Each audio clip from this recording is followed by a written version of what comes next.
公元894年，菅原道真主导了遣唐使的废除，轉而引進唐朝和新羅的商人直接到日本行商。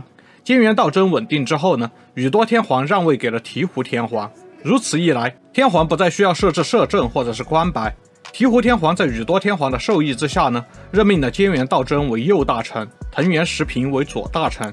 其中菅原道真支持的是宇多天皇，而藤原時平支持的是醍醐天皇。讓位之後的一段時間裡，朝廷中即使是藤原时平派系下的核心重臣，很多也都還是宇多上皇的人，宇多上皇也還是會直接參與政治。那麼隨着醍醐天皇穩定體制，宇多上皇和菅原道真對陣醍醐天皇和藤原時平的矛盾逐漸表面化。醍醐天皇打算迎娶藤原时平的妹妹為皇後，遭到了宇多上皇強烈抵抗。宇多上皇以阿衡事件舉例，認為外戚干政後患無窮，堅決反對藤原氏的人進入皇室。但是醍醐天皇主張，受到過充分精英教育的官僚集團就只有藤原氏，要穩定政局还是必須要借用藤原氏的力量，雙方僵持不下。直到宮廷中出現了傳言，說宇多上皇打算舉薦菅原道真的女婿入朝。聽聞此事之後，醍醐天皇認為不能再讓宇多上皇插手下一代的官僚集團了，下令將菅原道真貶至太宰府，此事稱為昌太之變。至此呢，進入平安時代之後，中央已經經歷了4次藤原氏在爭鬥中驅逐其他的豪族。昌太之變之後，形成了藤原時平輔佐醍醐天皇親政的形勢。這是平安時代一段相對政局太平、制度完善的時期，稱為延禧之治。延禧之治時期，醍醐天皇的主要精力放在3件事情上面。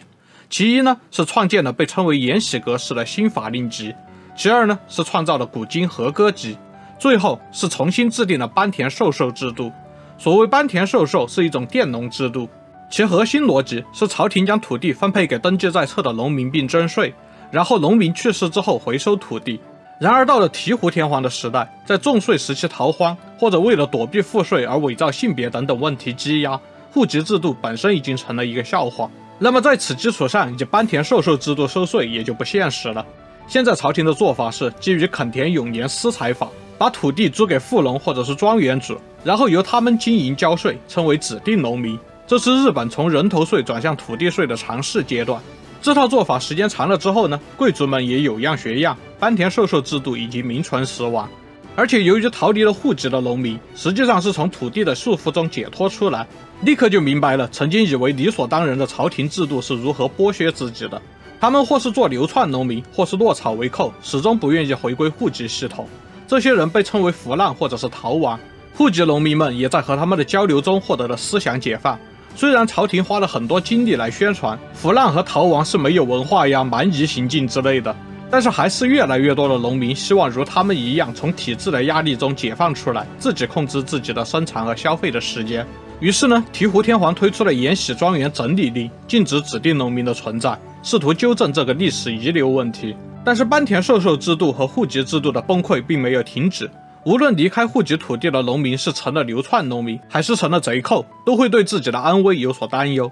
因此，很多農民都會在自家準備好武器，以備不時之需。而由於土地關係變得複雜，爭端也變得越發頻繁，一些農民变成了第一批武士。農民對朝廷失去信任，武士越來越多，爭鬥不斷。長此以往，那也不是辦法。朝廷最終決定徹底轉向土地稅，規定耕種期間納稅，土地分配不再以農民的一生為單位。如果農民逃亡之後，可以立刻分配給新的農民。這些朝廷分配的土地被稱為民，耕種者被稱為田犢。這個制度稱為賦民體制，是當時農民脫離土地束縛的需求和朝廷徵稅需求的一種妥協。由於沒有了土地歸還時間的限制，以土地為基礎發展出了新的階級。一些有能力的農民在免稅期間不斷的開荒，擁有了不小的田產。日後被納入朝廷系統之後，他們成了開發領主，而富族們則是逐漸接收了農民逃離之後的民，擁有了廣大土地，成為大民。開發領主和大民們為了維護自己通過自身努力得來不易的家產，也開始豢養武裝集團，武士階級進一步擴大。此外，朝廷本身也設置了雙口武士，而且當皇室規模太大時，天皇會將自己的小兒子們轉為家臣或者外犯，稱為臣級將相。這些原皇族借用地位和受教育的優勢，在地方上統合了農民武士，逐漸形成了武士集團。其中最顯眼的呢，是桓武天皇的後代平氏和清和天皇的後代元氏。另外，下級貴族常被安排進入押領使或者是追捕使的職位，主要負責對付民間盜賊集團。這些都意味着武士已經進入了朝廷中。到了醍醐天皇的時代結束時，土地問題引發的各種混亂已經無法解決，武士的存在成為了常識。人們跨越了身份階級的壁壘，以武力集合成了一個個團體。武士取代貴族已現端倪，日本歷史也就從古代進入了中世。醍醐天皇的繼承人是朱雀天皇。朱雀天皇的時代，藤原时平的弟弟藤原忠平被任命為关白摄政。隨着武士集團的成長，他們也終於在這個時代開始整大火走上了歷史的舞台。在關東和西日本，幾乎同時發生了武士叛亂，一起是平將門之亂，另一起是藤原純友之亂，兩氏合稱承平天慶之亂。先來說說平將門之亂。平將門的祖父從桓武天皇獲赐平姓，家族在現在的千葉縣擔任國司，根基在關東。在平將門年輕時，他曾在藤原忠平門下學習，並在朝廷中作為雙口武士工作。後因父親早逝，平將門回到關東。然而回家之後，他發現他的3個叔叔曾在家族變故霸占了家產，平將門的家族陷入了困境。此外呢，平將門和這3位叔父之間又因為一名女子有糾紛，最終演變成了家族火拼。平將門帶着族人連戰連勝，聲名鵲起於關東。事後，平將門成為了關東各武裝勢力的帶頭大哥，各地豪族紛紛派人前來找平將門拜碼頭取經，也邀請他主持解決各家族的利益爭端。公元939年，藤原玄明和長鹿國司因稅收問題發生了糾紛，藤原玄明向平將門求助，长鹿国司則是要求平將門交出藤原玄明，平将門無視要求，雙方集合支持者開戰。其實平將門對藤原氏治下朝廷的重稅和強迫勞役早就很不滿了，因此這次站出來直接反抗朝廷的國司發動了起義。在這次戰鬥中，平將門對陣擁有3倍兵力的長鹿國司軍隊，獲得了壓倒性的勝利，甚至搶奪了朝廷的印绶，自己統治了長鹿國。這已經完全是叛亂行為。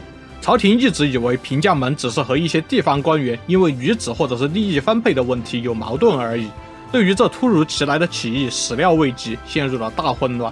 那麼隨着平將門的起義軍風捲殘雲，他很快佔領了關東8國。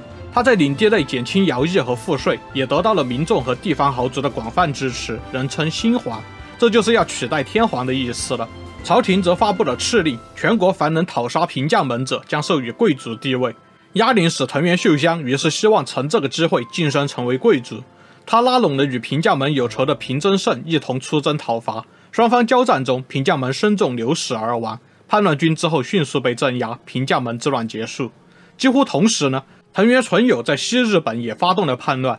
藤原纯友出自藤原北家，年少時其才能在藤原氏中也堪稱天骄。然而也是由於父親早逝，他在朝廷內一直難以晉升，最終被任命為伊予國司，負責監管瀨戶內海的海盜活動，被排除出了中央。但藤原純友就發現，這些海盜中許多人也都是體制內晉升的失敗者，個個都對體制晉升不公深有怨言。而那些有能力領導一支海盜部隊的頭目們，許多都與藤原純友有相似的經歷，他反而和各地的海盜頭目們有了交情。藤原纯友在瀨戶內海四處與海盜們積極交戰，一時間成為了西日本最有名的武鬥派海上力量。後來呢，朝廷召藤原纯友返回京都，不料纯友拒絕召回，突然號召海盜們反抗朝廷。此事一出，許多海盜團體都選擇支持藤原純友。瀨戶內海周邊的地方豪族們迅速被鎮壓，藤原純友割據了瀨戶內海周邊數國之地。然而朝廷的軍力正在鎮壓平將門，無力派兵反擊，於是發文嘉獎藤原純友平定海盜之亂有功，要求他到京都領賞。雙方談判途中，平將門被鎮壓，朝廷轉而以追捕使小野好友為大將，派遣海軍前往鎮壓藤原純友。雙方首戰地點在讚岐國，藤原純友勝。不過朝廷的實力還是要強很多的，儘管戰鬥取勝，但是戰場還是被朝廷海軍一路向西推進，甚至出現了一些船只投降朝廷的情況。那麼為了扭轉局勢，藤原纯友以攻為守，奪取了西部重鎮太宰府，這逼迫朝廷進一步增兵。小野好古接收了日本海側的海軍之後，從北面向太宰府進攻，最終藤原纯友戰敗被俘，在押送回京的路上離奇死亡，死因至今不明。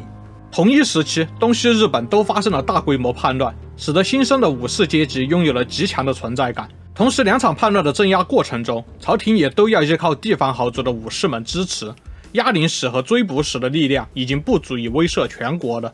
公元946年，朱雀天皇讓位於村上天皇。为了挽救朝廷的信任危机，村上天皇亲政，不设关白摄政。尊上天皇整頓了財政和貴族，再次迎來了一段相對穩定的時期，稱為天地之治。然而體制性的矛盾已經無可回頭，在表面的安定之下，朝廷和地方都在積累變化的勢能，下一代将不得不面对體制改革。那麼接下來的故事就留到下一期吧。都看到這兒了，別忘了點讚訂閱哦，我們下期再見。